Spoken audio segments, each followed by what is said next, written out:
Novena das causas impossíveis, estamos começando a primeira semana e com certeza nós vamos trazer essa palavra especial para vocês. Amados, nós vamos falar sobre algo muito importante. Instrumentos espirituais para neutralizar o espinho na carne. Amados, o espinho significa... O que significa o espinho? O espinho deve significar algo complicado. Alguém já teve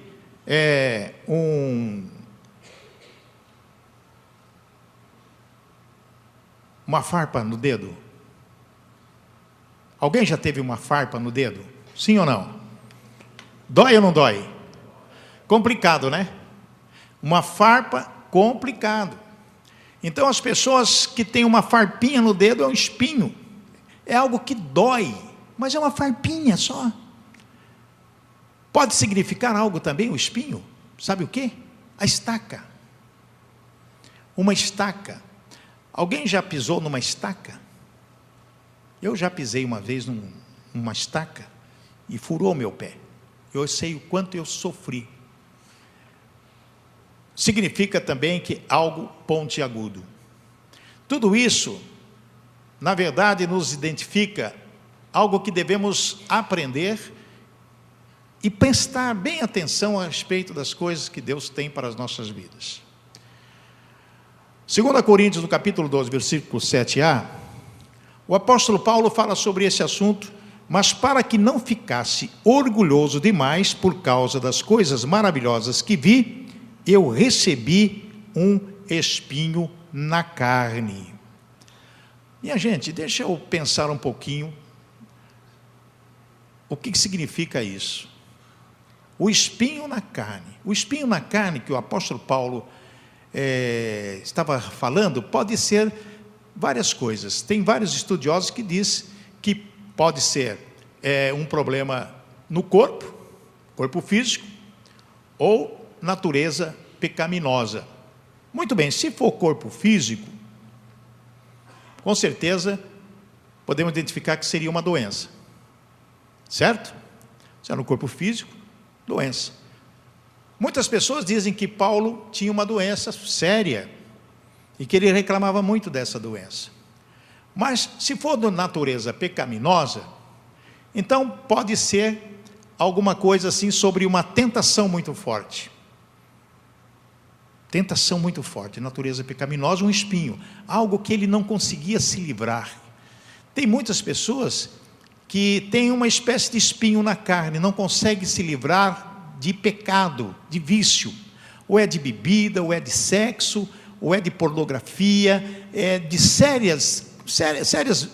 muitas coisas que podem acontecer na vida da pessoa, que pode se tornar um espinho na carne, uma aflição. Agora, se for uma expressão figurativa, o que pode acontecer? Pode acontecer algo como perseguição, alguma coisa nesse sentido.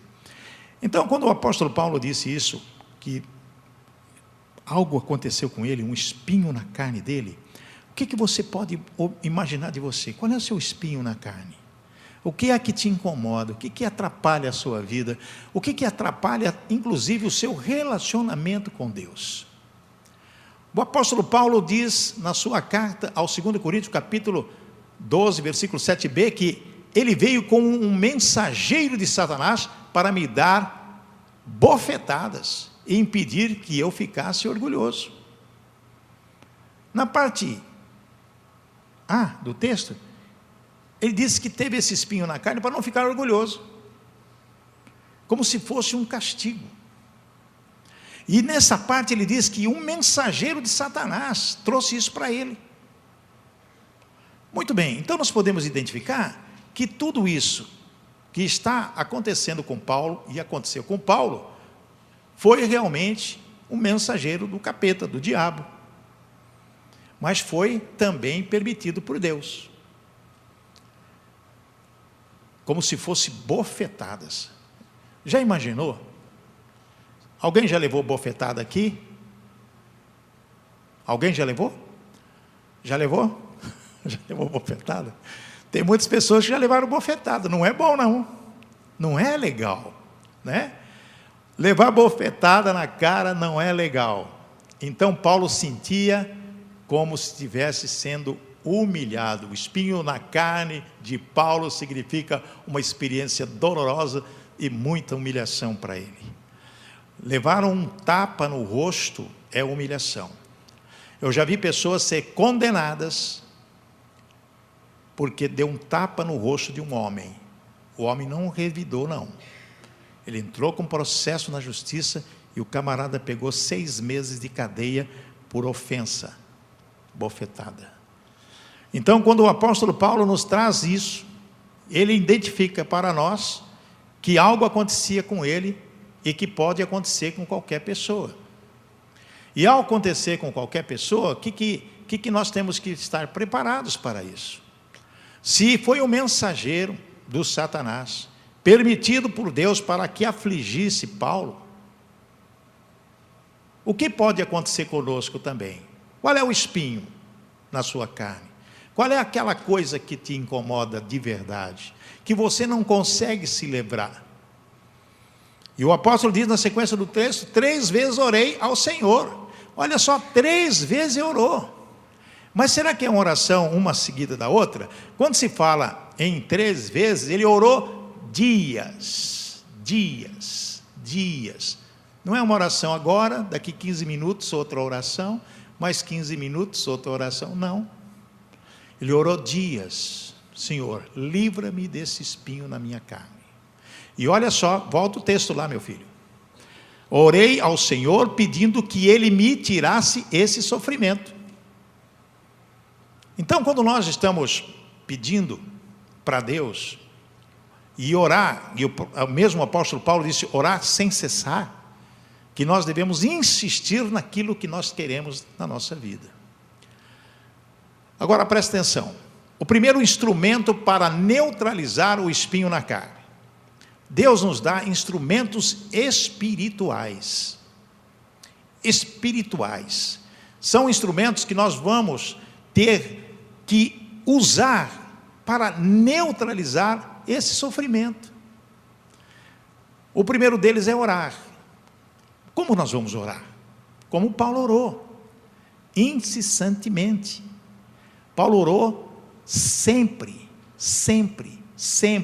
todos os dias, todas as horas, 24 horas, diante de Deus, porque ele tinha que resolver a sua situação, amenizar o seu sofrimento. Na verdade, Paulo teria que neutralizar o seu sofrimento, e isso aconteceu.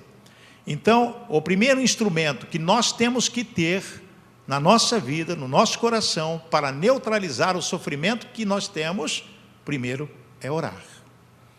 Veja bem o próximo texto de Paulo, que diz em 2 Coríntios 12, 9, ele diz, mas ele me respondeu. Deus respondeu à oração de Paulo. Olha só, a minha graça é tudo o que você precisa, pois o meu poder é mais forte quando você está fraco. Amém, irmãos? Vocês entenderam? Em algumas traduções, Deus disse para ele, minha graça te basta. Pai, eu estou em sofrimento, estou com esse espinho na carne, não sei mais o que fazer da minha vida. É muita dívida, é doença, é atrapalho, é pessoas que não me compreendem. A nossa vida, no dia a dia, nós estamos praticamente insatisfeitos com quase tudo. Nós temos momentos só de pesadelos. No nosso dia a dia, nós temos momentos que nós queremos sumir do mapa, se esconder, fugir da realidade, porque é tanta opressão, é tanta coisa ruim que aparece na nossa vida, que nós queremos desistir, jogar a toalha e falar, chega, acabou, não quero mais essa vida. Mas em vez de procurar a Deus, de procurar a graça e a misericórdia de Deus, a pessoa foge para outras coisas. Algumas pessoas sabem o que fazem para fugir? Vão nas drogas, nas bebidas ou no sexo. As pessoas não têm o sentimento de chegar e falar, não, eu estou passando por esse problema agora, mas eu tenho que buscar a Deus, e é através dele que eu vou conseguir vitória. Tem muitas pessoas que estão sendo destruídas nesse mundo porque esquecem de Deus, vão buscar outros deuses. Você sabia que o sexo é um deus? Você sabia que as drogas são deuses? A bebida é um deus? Tudo que é fora o padrão divino torna-se coisas do mundo, e o que é do mundo não é de Deus. Agora o apóstolo Paulo diz algo depois que Deus disse que a graça basta, e que quando ele é fraco, o poder de Deus é maior na vida dele.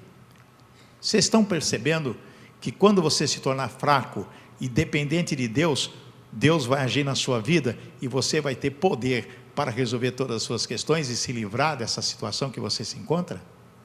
Quem diga um amém aí? Amém. Portanto, eu me sinto muito feliz em me gabar das minhas fraquezas. O que é gabar da fraqueza? Eu estou feliz aí, estou nem aí com essas coisas que estão acontecendo comigo, né? Para que assim a proteção do poder de Cristo esteja comigo. Identifica de que se você está fraco, sofrendo com esse espinho na carne, e está buscando a Deus, o poder de Deus vai estar sobre você, vai te livrar, e você vai conseguir vitórias. Amém, irmãos? É verdade. Ser feliz na fraqueza? Como que você pode ser feliz na fraqueza?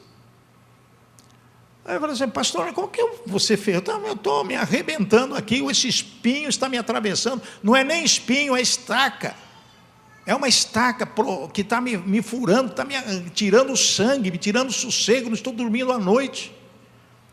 Eu acordo sobressaltado, eu estou chorando, eu estou fraco, muito fraco mesmo. Como que eu vou ser feliz na fraqueza? De que maneira? Olha só o que diz Gênesis 3, 17, 19. Esse momento é o momento em que Deus conversava com Adão, depois da burrada que Adão e Eva fizeram. E para Adão, Deus disse o seguinte: você fez o que a sua mulher disse, e comeu do fruto da árvore que eu proibi de comer. Por causa do que você fez, a terra será maldita. Preste bem atenção. Quando começou o pecado original que nos condenou a essa situação que nós nos encontramos hoje. Você terá de trabalhar diuturnamente, diariamente, a vida inteira, a fim de que a terra produza alimento suficiente para você. Amados, essa condenação de Adão, nós como herdeiros dele fomos condenados também. Trabalhar arduamente. Trabalhar arduamente. E por que você vai trabalhar arduamente? Porque Deus disse que você vai ter que trabalhar. Quando ele colocou o casal lá, ele disse para o casal, olha, pode comer de qualquer fruto daqui, menos daquele. E lá tinha tudo de bom. Maravilha. Que trabalho ele teria? Talvez fazer uma hortinha, alguma coisinha assim. Não, pecou. Pecou e foi condenado. A terra se tornou maldita por causa deles. E por causa de Adão, vai ter que trabalhar com suor. E vai ter que produzir o seu alimento. Ele lhe dará mato. Ela, a terra, vai te dar mato e espinhos. E você terá de comer ervas do campo. Quando Deus disse isso para Adão, com certeza disse para nós também. Terá de trabalhar no pesado e suar para fazer com que a terra produza algum alimento. Isso até que você volte para a terra, pois dela você já foi formado. Todo mundo conhece. Então, amados, tem algum significado essa passagem, muito interessante, que reflete em nós no dia de hoje. Você trabalha, e às vezes não consegue ver o fruto do seu trabalho. Você busca a prosperidade e a prosperidade nunca chega. Você semeia a terra e não consegue colher quase nada. Paralelamente a isso, quando fala a Bíblia de suor, que a pessoa tem que derramar suor, diz que ela tem que ser escrava do trabalho, sim. Porque se ela não trabalhar, ela não vai produzir, e não produzindo não vai ter recurso para sustentar a sua família e tocar a vida. Alguém consegue viver sem trabalho? Não. Então nós temos que pensar realmente que espinho é aquele que está tomando conta da nossa vida. Qual é a coisa que nos impede de chegar até a presença de Deus e nos derramar diante dele e dizer: Senhor, eu preciso de ti. Porque agora nós temos quem? Jesus, que é o nosso intercessor. Naquela época dos profetas do Velho Testamento, eram os profetas e Deus falava através dos profetas. Quando veio Jesus, Jesus é o nosso intercessor, e agora nós temos o quê? Livre acesso a Deus. Vocês estão imaginando o que é isso? Que maravilha o que Jesus é e representa para nós, porque Deus amou o mundo de tal maneira que deu seu Filho unigênito para que todo aquele que nele crê não pereça, ou seja, não morra, mas tenha a vida eterna. Então nós temos a coisa mais linda, que é Jesus, que foi Deus que providenciou o seu Filho para morrer em resgate, ser o novo Adão, porque Adão foi perfeito e teria que ser um perfeito para derramar o sangue precioso através de Jesus. Isso é através da oração, que é o primeiro instrumento espiritual. Jesus disse que ninguém vem ao Pai a não ser por mim, e através de Jesus Cristo é que nós chegamos a Deus. Ele é o nosso intercessor, Ele é o nosso advogado diante de Deus. Agora, o segundo instrumento espiritual é a fé. Se você não tiver fé, se você não ter a fé que Deus nos dá, a oportunidade de ter, de crer realmente, nós não vamos a lugar nenhum, nada vai acontecer na nossa vida. Hebreus 11:7 diz assim: foi pela fé que Noé ouviu os avisos de Deus sobre as coisas que iam acontecer e que não podiam ser vistas. Gente, que fé é essa? Deus chega para Noé, o mundo de ponta cabeça, aquela prostituição, aquele negócio, só tinha aquela família, só tinha Noé, e a palavra de Deus diz que Deus olhou e viu Noé lá, homem reto, sério, falou: Noé, você vai construir uma arca, vai construir um barcão aí, só vai entrar no barco você, tua família, genros e filhas, etc. Muito bem. Naquela época não chovia, e Deus disse para Noé: porque eu vou fazer chover sobre a terra, vai inundar tudo, vai acabar com todo esse povo aí. E o que fez Noé? Fé, creu que ia acontecer. Por isso está escrito lá, volta um pouquinho, volta atrás, o texto: não podiam ser vistas, sobre as coisas que iam acontecer e que não podiam ser vistas. Vai acontecer, mas não estou vendo, mas vai acontecer. O espinho vai sair da sua carne, amém? Vai acontecer. Os seus problemas financeiros vão ser resolvidos, os seus problemas de saúde, de relacionamentos, aquilo que te incomoda vai acabar essa noite, amém, irmãos? Quem crê nisso? Através da oração, e vocês vão saber por que eu estou falando isso hoje. Noé obedeceu a Deus e construiu uma barca, um barcão, uma arca, em que ele e sua família foram salvos, porque daí veio a chuva mesmo, começou a pingar. Noé levou os bichinhos, todos os bichinhos foram para lá, girafinha, tudo pequenininho, viu? Elefantinho, porque não cabia a girafona na arca, então é tudo filhotinho, viu, gente? Os filhotinhos foram tudo entrando, Noé entrou, e Deus fechou a porta, pum. O pessoal queria bater e entrar. Se fosse Noé que tivesse aberto a porta, fechado a porta, você acha que o Noé não ia abrir a porta para o pessoal? Sim ou não? Ah, ia abrir, né? Vendo os amigos dele lá, amigo não, sei lá, as pessoas batendo, Noé, ele ia abrir a porta, entra. Mas Deus falou, não é assim. Você está preparado para entrar na arca?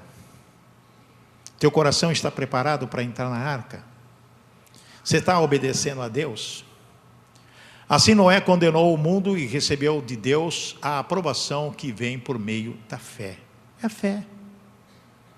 Quando Deus diz, olha, eu vou estar contigo, todos os instantes da sua vida, ore sem cessar, ame o teu próximo, busca a mim e responder-te-ei.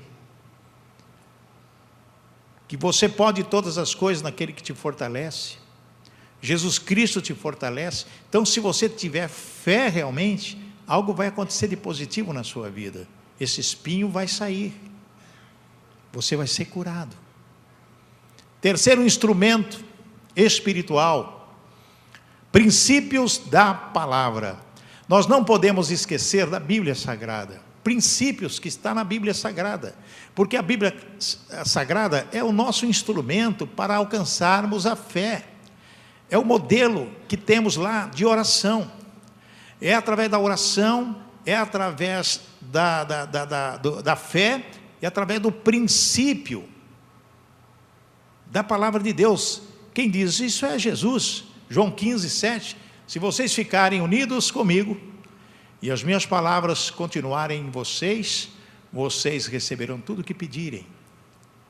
Em outra tradução diz, se vós permaneceres em mim, e a minha palavra permaneceres em vós, pode pedir o que quiseres, será feito. Amados, se eu não crer nesta palavra de Jesus, eu vou crer no quê? Alguém tem dúvida que Jesus disse isso? Lógico que não. Só se for uma pessoa que ateu, que não conhece as coisas de Deus e que não está nem aí para as coisas de Deus. Eu conheço muitas pessoas assim, quando você fala de Deus para ela, fala, isso é balela. Quando você fala, Jesus te ama, fala, Jesus já é profeta, morreu faz tempo. Tem pessoas que são descrentes, incrédulas, tão violentas, que um dia, com certeza, se for pela misericórdia de Deus, vão vir se arrastando para Jesus. Então eu tomo decisão na minha vida, eu escolhi a Jesus Cristo. E essa palavra fala forte ao meu coração. E ao falar forte ao meu coração, eu vou dizer, eu tenho que estar na palavra. Eu tenho que viver com Cristo. Eu tenho que permanecer nele. Eu tenho que permanecer nele e a palavra permanecer em mim. E aquilo que está na Bíblia permanecer em mim. Os conselhos dos apóstolos, os próprios conselhos de Jesus no Evangelho, têm que estar em mim, no meu coração. O salmista disse muito bem, guardei sua palavra no meu coração para não pecar contra ti. Amados, a coisa pior que existe para uma pessoa é quando ela não tem fé. Quando ela não consegue crer que Jesus pode mudar a sua vida. A coisa terrível, eu já vi muitas pessoas assim, que dizem assim, mas eu vou desistir. E desiste até da vida. Vive melancólica. Eu conheço pessoas que vivem tristes, eu fico com dó, eu fico com pena, oro por elas. E falo, Senhor, tenha misericórdia dessa vida. Mas Deus não age. Sabe o que Ele não faz? Nada. Eu falei, mas Senhor, Deus não faz nada para salvar essa vida. Sabe por quê? Porque a pessoa não quer. Coração endurecido, não crê. Morre, sofre e morre e não crê. Não abre o coração e diz, Senhor, eu quero estar contigo, eu quero abrir meu coração para o Senhor, eu quero ser dependente do Senhor. O quarto instrumento espiritual é a intercessão.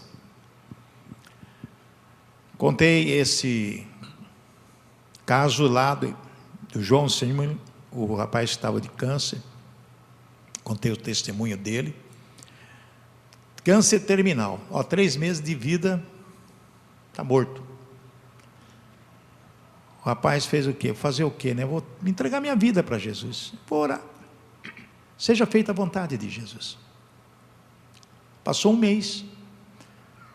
Foi lá no médico, que ele tinha que ter o retorno, o médico ia ver como que estava a evolução do câncer dele, fez todos os exames, falou, não tem mais câncer. Secou, sumiu. Milagre de Deus. Porque Deus quis, e porque Ele quis ser curado. Se a pessoa tem um problema sério, que é um espinho na carne, vamos supor, sexo. A pessoa é viciada em sexo. Não pode ver nada que identifique alguma coisa sexual que ele fica alucinado. Mas eu quero me livrar disso. Deus olha para você e diz, olha, eu vou te livrar disso, mas você quer se livrar? A pessoa tem que querer e não praticar mais. Drogas, bebidas, cigarro, mesma coisa. Deus vai ajudar? Sim, ajuda, mas você tem que querer. É o seu coração que vale, é o seu livre-arbítrio. Pai, eu quero me livrar do cigarro. Eu conheço muitas pessoas que acreditam mais em médico, que fumavam, que acreditavam mais no médico do que em Deus. Fumava, pulmão todo complicado, daí falou, ore, peça para Deus te livrar você desse cigarro, mas você tem que livrar, para de fumar, para de fumar. Para de fumar, Deus vai te ajudar, para de fumar, senão você vai morrer, para de fumar, Deus vai te ajudar, ore, busque a Deus. Continuou fumando, até que pegou uma doença, foi no médico, o médico falou assim, olha, você tem duas coisas para fazer, ou para de fumar, e você tem uma chance em 30 dias de viver, ou você continua fumando, que você não dura uma semana. O que o homem fez? Parou de fumar.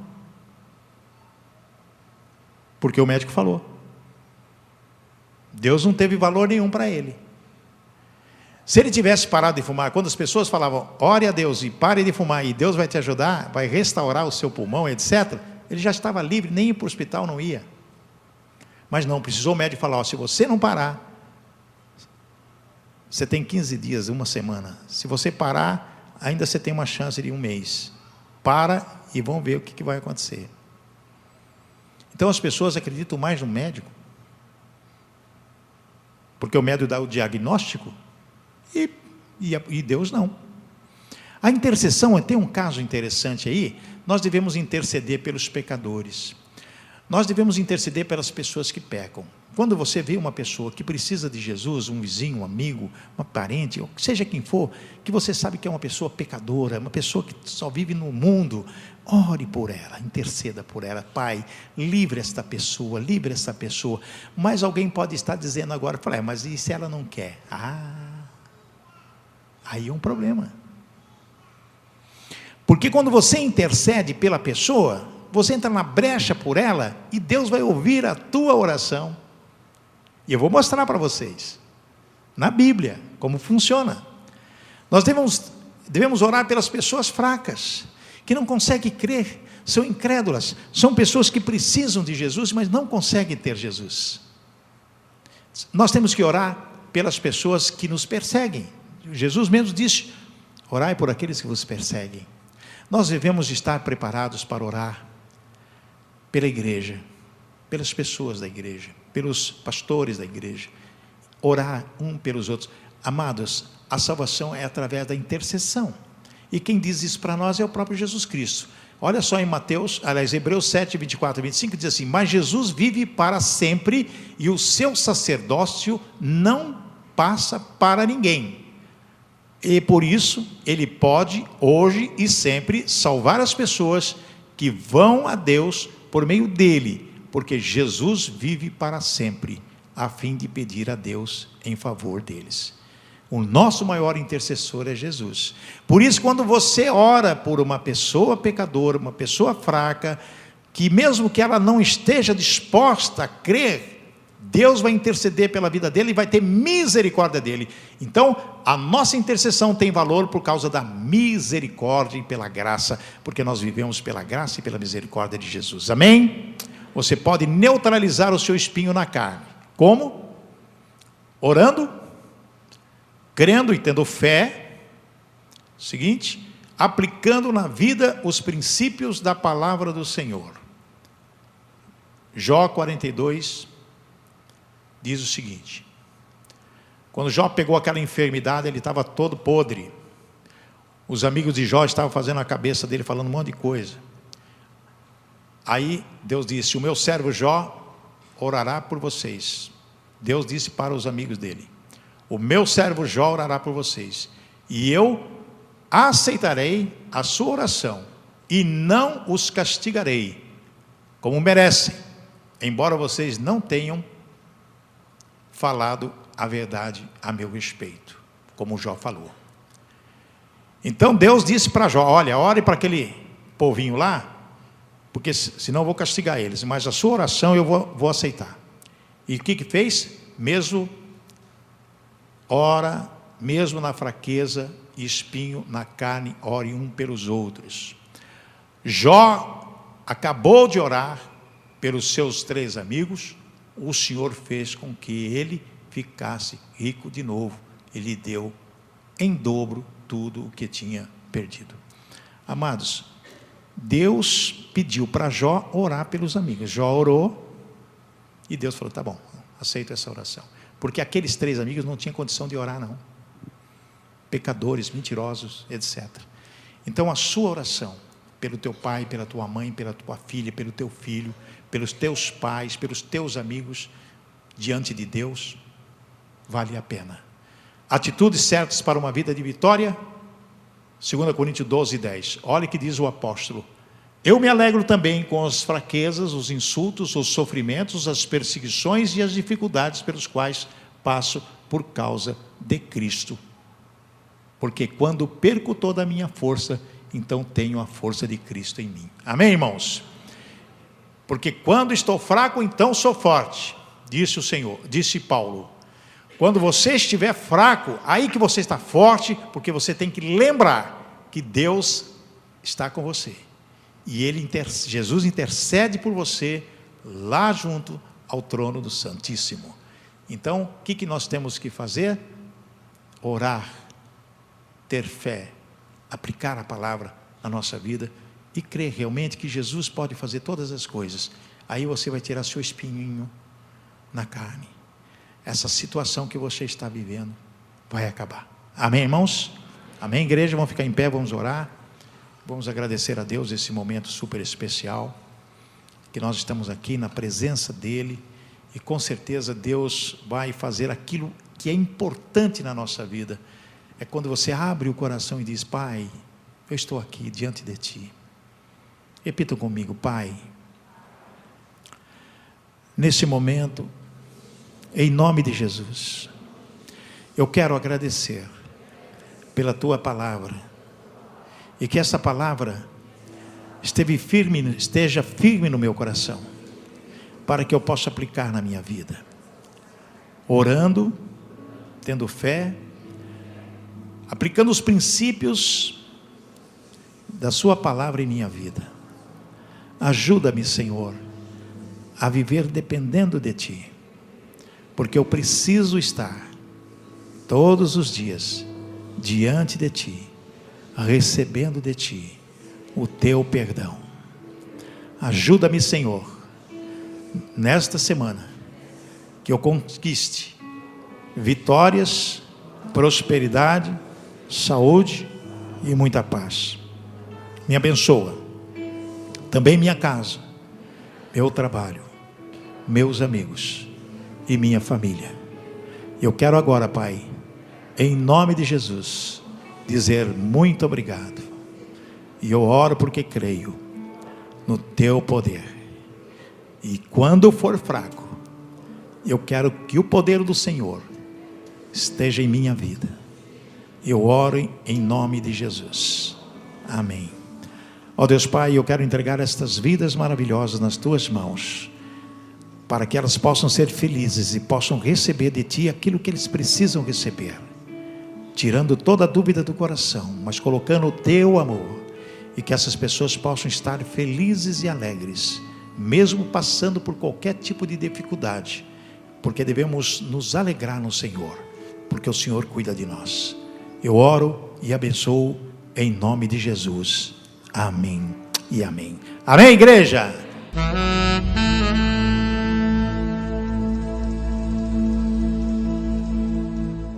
Boa noite, igreja. Eu vim aqui uns 3 meses atrás dar um testemunho que eu comprei um carro, pegou fogo, aí eu peguei um emprestado, roubaram, tive que pagar. Aí fiz um propósito com Deus, parei de beber. Na outra semana me deu 2 caroços no pescoço. Espera um pouquinho. Calma aí. Eu entendi bem. Foi aquela vez que você veio aqui? Foi. Ele veio aqui, ele contou esse testemunho. Como foi mesmo? Fala devagar, ué. Eu comprei um carro, pegou fogo. Comprou um carro, pegou fogo. Aí eu peguei um emprestado para ir para a balada. Roubaram O carro. Eu não tinha dinheiro para pagar e o cara estava me pressionando para mim pagar. Aí eu fiz um propósito com Deus numa quarta-feira. Se desse tudo certo, numa quarta noite, se desse tudo certo, eu ia parar de beber, nunca mais ia correr para esse lado, ia voltar para o lado de Jesus. Aí na quinta tarde deu certo, entrou um valor de 20 mil para mim, paguei o carro, comprei outro carro. Aí ficou tudo certo. 2 semanas depois me deu 2 caroços no pescoço. Aí eu fiquei preocupado. Qual lado? Oi? Aonde? Aí fiquei preocupado, falei, vai passar, vai. Eu orei, bem mal menos, fui indo. Aí falei, o negócio é sério. Falei, vou orar, vou fazer um propósito com Deus, vou parar de fumar. Parei de fumar. Parou de beber, parou de fumar, propósito com Deus. 2 caroços aqui. Parei de fumar e falei, acabou, não vai ter caroço. E o caroço continuou. Eu falei, será? Eu falei, não, Deus, se eu falei, ele falou, tá feito.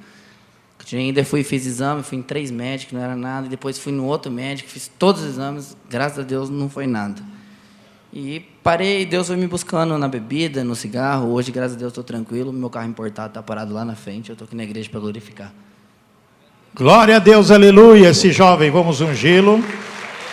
Deus abençoe você, meu. Proteja. Nunca mais bebida, nunca mais cigarro, nunca mais caroço, nada, em nome de Jesus. Está abençoado em nome de Jesus. Glorificado seja o nome do Senhor. Tem mais alguém? Boa noite.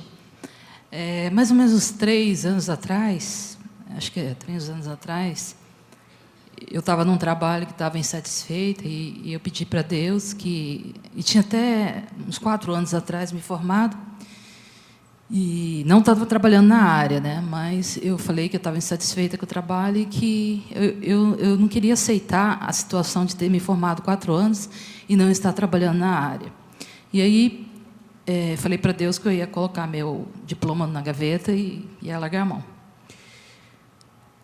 Aí, naquela mesma tarde que eu estava trabalhando naquele lugar que eu não queria mais, e trabalhando em umas situações que estava passando muito desespero e muitas circunstâncias difíceis, uma ex-professora minha me ligou e falou que estava precisando de uma pessoa dentro da minha área, que eu tinha feito pós-graduação nessa área, e me mandou lá para eu entregar o currículo lá.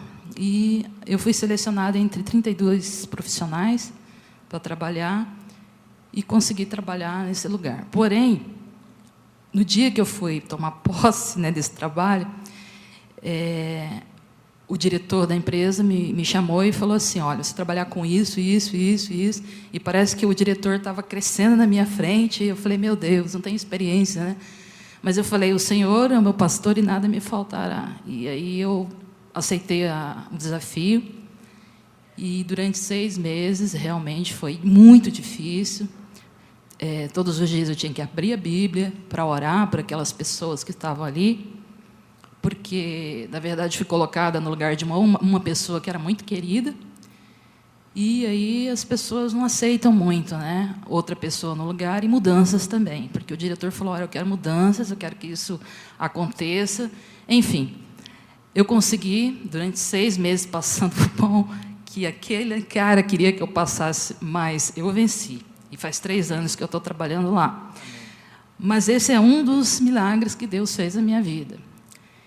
E aí eu tinha um processo na justiça já há mais de 15 anos, e eu vindo aqui na igreja e pedindo. E aí, quando foi o ano passado, eu recebi a graça de receber esse processo. E eu falei que eu voltaria aqui para agradecer quando uma outra coisa acontecesse na minha vida. E aí aconteceu. que foi vender a minha casa, que eu estava também há 7 anos tentando vender. E aí eu consegui, e eu falei que eu ia dar o testemunho aqui. Só que tem um porém nessa venda dessa casa, né? Eu já estava há 7 anos, aí quando foi numa noite, né, eu entrei no quarto, orei, acho que foi até umas 2, 3 semanas atrás, que o pastor falou como você orar, né? E aí fui para o quarto, ajoelhei e falei para Deus, Deus está nas suas mãos.